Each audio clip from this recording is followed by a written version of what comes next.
울산 시민 모두를 위해 알짜배기 소식들만 모았습니다. 모두를 위한 소식 모이소. 오늘은 제니스병원 문지훈 원장과 함께 액취증, 다한증에 대한 이야기 자세히 나눠보겠습니다. 원장님 안녕하세요. 네, 안녕하세요. 네, 반갑습니다.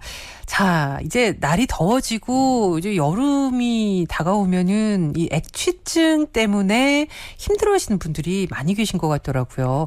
네. 일단 오늘 주제 액취증이 정확하게 어떤 건지부터 설명을 좀 부탁드리겠습니다.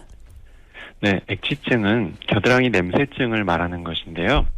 겨드랑이 부위에서 많은 땀과 함께 휘발성 강한 악취가 풍겨서 자기 자신뿐만 아니라 주위 사람들에게 불쾌감을 유발하게 되고, 그로 인해서 사회적 위축감이 동반되는 증상으로 일반적으로는 암내 혹은 겨드랑이 냄새라고도 이야기하는 그런 질환입니다. 네, 주변 사람들도 힘들어할 수 있기 때문에 사회생활하기도 힘들 것 같습니다. 원장님, 그러면 요즘 날씨 많이 더워졌잖아요. 또 네. 땀을 많이 흘리게 되니까 땀을 많이 흘리면 액취증도 더 심하게 되는 건지 그것도 좀 궁금합니다. 네, 땀을 많이 흘리는 증상은 다한증이라고 하는데요. 네. 다한증은 신체 어느 부위에서나 나타날 수 있습니다. 특히 겨드랑이에 땀이 많이 나는 부분적 다한증이 있는데요. 유명 가수 중 어떤 분도 겨드랑이에 땀이 많기로 유명합니다. 그런 경우를 다한증이라고 할 수가 있습니다. 다한증과 액취증은 다른 질환이긴 하지만 어느 정도는 상관관계가 있습니다. 네. 다한증, 액취증. 그러면은 이 두 증세에 대해서 좀 비교를 해서 알아봤으면 좋겠습니다. 네. 먼저 땀을 분비하는 땀샘은 크게 에크린샘과 아포크린샘으로 나뉘는데요. 이 중에 주로 에크린샘에서 과도하게 분비되는 땀과 관계 있는 것은 다한증입니다. 다한증의 주된 증상은 냄새가 아니라 과도하게 나는 땀 때문에 옷이 젖는 등으로 불편함이 발생하게 됩니다.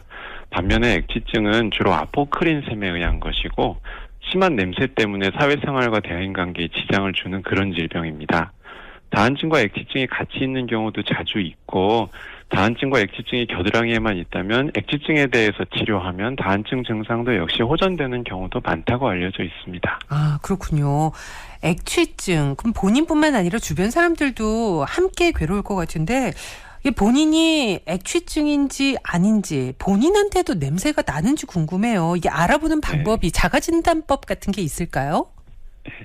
액취증의 가장 큰 특징은 눈에 보이지 않고 오로지 냄새로만 증상이 나타난다는 것인데요. 네. 사람의 감각기관 중에 시각 다음으로 예민한 기관이 후각이라고 할 수 있을 겁니다. 그렇기 때문에 액취증이 있는 분들이 제일 조심스러울 때가 아마도 대중교통을 이용할 때라고 생각이 되는데요. 네.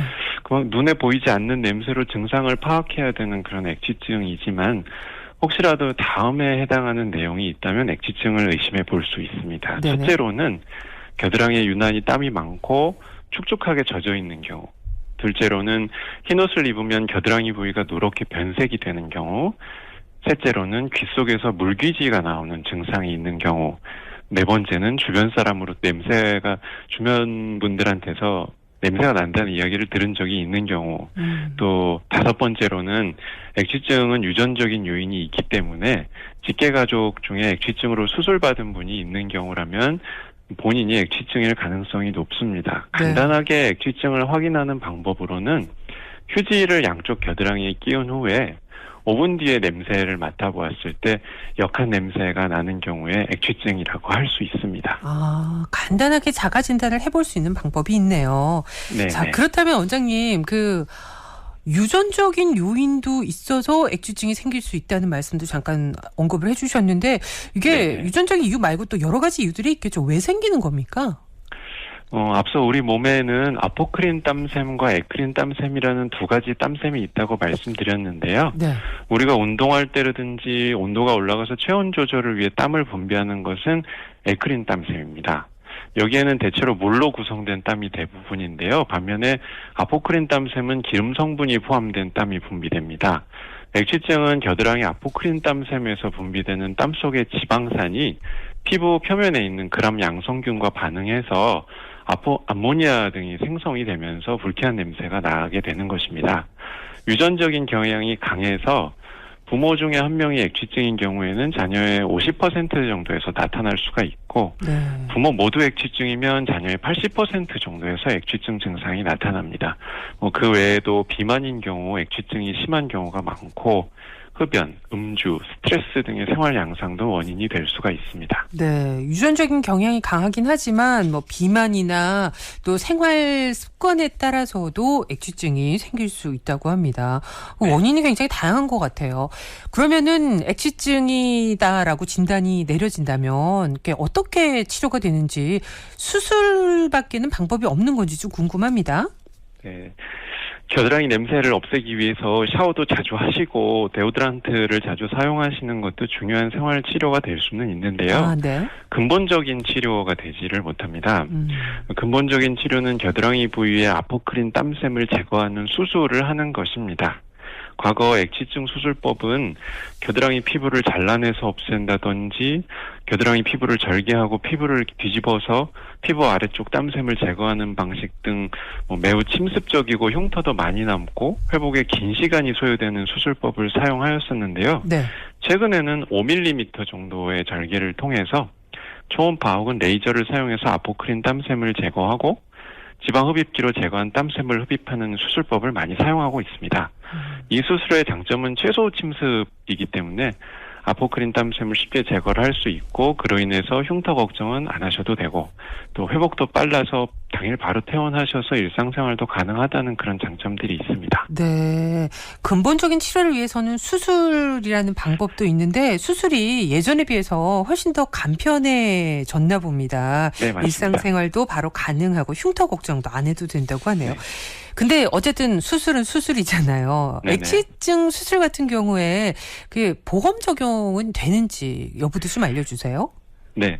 수술 행위료와 마취 그리고 재료비 등 일부 항목에 대해서는 건강보험 적용이 가능합니다. 네. 그리고 그 외 기타 수술에 사용되는 지방 흡입기 이런 부분들은 비급여 항목으로 실비보험 청구가 가능한데요. 보험사에 따라서 다를 수가 있기 때문에 그 부분은 보험사에 문의를 하셔서 적용 여부를 확인하시는 것이 좋을 것 같습니다. 네. 일단 그 일부 항목에 대해서 건강보험 적용도 가능하고요. 실비보험 네. 청구도 가능한 부분이 있으니까 비용적인 부분에서는 그래도 크게 부담스럽지 않을 것 같다는 생각이 드네요. 네. 자, 원장님 지금 우리 7825번으로 문자로 질문을 주셨거든요. 네. 겨드랑이에 심각한 다한증이 있는 40대 여자분이라고 알려오셨는데요. 여름에 무서울 정도로 땀이 나고요. 겨울에도 실내에 들어가면 덥지도 않은데 땀이 찹니다. 데오도란트도 바르고 뿌리는 것도 하고 붙이는 패치도 해보고 그래도 시원함만 잠시 느낄 뿐 딱히 도움이 안 됩니다. 이분 말씀은요. 그래서 이 땀 때문에 늘 옷이 흰색이나 검은색만 입으신대요. 그래서 저도 유색 옷 입을 방법 좀 알려주세요라고 문자로 질문을 주셨어요. 네네. 원장님이 좀 유색 옷 입을 방법을 좀 알려주시죠. 네. 이분 같은 경우에는 특별히 냄새가 힘든 부분이 아니라면은 다한증이라고 볼 수 있을 것 같고요. 네. 다한증의 경우에는 보톡스를 통해서 쉽게 증상의 개선을 기대할 수가 있습니다. 네. 그러면은 냄새가 아니고 그냥 땀만 많이 나는 경우에는 네. 보톡스만으로도 간단하게 치료가 가능하다는 말씀이시네요. 네, 그렇습니다. 네, 네. 7825번님 도움이 되셨는지 모르겠습니다. 네, 보톡스 추천해드리겠습니다. 자, 마지막으로 원장님 그러면 우리 액취증으로 고민하는 분들을 위해서 당부 말씀 전해드리고 마무리하도록 하겠습니다. 네, 청취자 여러분. 겨드랑이 냄새로 평소 스트레스 많이 받으시는 분들 계시죠? 매일 향기 나는 바디 클렌저 데오드란트 사용에 많은 시간과 노력을 들이시는 분들 이제는 더 이상 혼자 고민하지 마시고 1시간가량의 수술로 즉시 효과를 볼 수 있는 치료법이 있으니 언제든 병원에 방문하셔서 액취증 치료에 경험이 많은 전문의와 상담하시고 치료받으셔서 이제는 당당하게 팔을 높이 번쩍 올리시기를 바랍니다. 네, 알겠습니다. 오늘 말씀 여기까지 듣겠습니다. 고맙습니다, 원장님. 네, 감사합니다. 네, 지금까지 제니스 병원 문지훈 원장과 함께했습니다.